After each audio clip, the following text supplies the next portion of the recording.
आज के वीडियो में हम आपको बताने वाले हैं कि जब इंसान की जिंदगी का वक्त पूरा हो जाता है और जब उसको मौत आ जाती है और कब्र में दफन कर दिया जाता है तो कब्र में उस पर किस कदर सख्त और खौफनाक अजाब होता है और फिर वो इंसान कयामत तक कैसे अपनी जिंदगी गुजारता है, ये सब हम आपको बताने जा रहे हैं। इसीलिए वीडियो को आखिर तक जरूर देखें क्योंकि वीडियो आपके लिए जरूरी होने वाली है। इस बात में कोई शक नहीं है कि हम सबको एक न एक दिन मौत का मजा चखना है और दिलकश और खूबसूरत नजर आने वाली दुनिया को छोड़कर अंधेरी कब्र में जाना है। जब किसी इंसान की मौत होती है तो सबसे पहले उससे उसका नाम छीन लिया जाता है और वो दुनिया वालों की नजर में मैयत बन चुका होता है और उसे एक अंधेरी कब्र में दफन कर दिया जाता है। उस शख्स को दफन करने के बाद लोग जब कुछ ही दूर जाते हैं तो उसकी कब्र में दो फरिश्ते मुनकर नकीर यानी हिसाबो किताब लेने वाले फरिश्ते जमीन को चीर कर दाखिल हो जाते हैं और उसे उठाकर बिठा देते हैं। मरने वाला शख्स ये खौफनाक मंजर अपनी आंखों से देख रहा होता है कि वो उस हसीन दुनिया को छोड़कर ये कहाँ आ गया है। उस वक्त मुनकर नकीर उस शख्स से 3 सवाल पूछते हैं और अगर मरने वाला शख्स नेक होता है तो वो इन सवालों के जवाब दे देता है, जिसके बाद उस शख्स को जन्नत की खुशखबरी सुना दी जाती है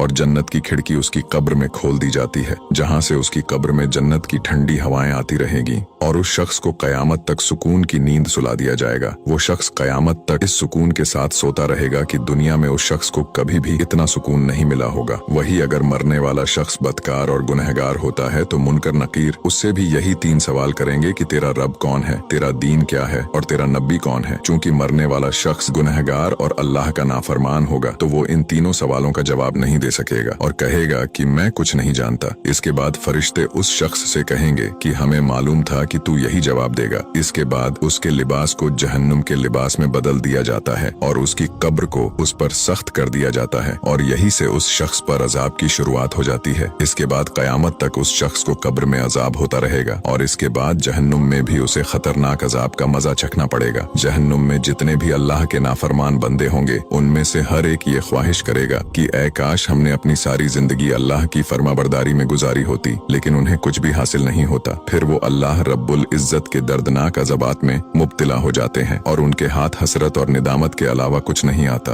अल्लाह पाक से दुआ है अल्लाह हमें नेक अमाल करने की तौफीक अता फरमाए और उन तमाम बुराइयों से हमें बचाए जिससे अल्लाह नाराज होता है। वीडियो अच्छा लगा हो तो इसे लाइक जरूर करें और हमें फॉलो करके हमारा हौसला बढ़ाइए और ऐसे ही इस्लामिक वीडियोस के लिए हमें फॉलो करना ना भूलें।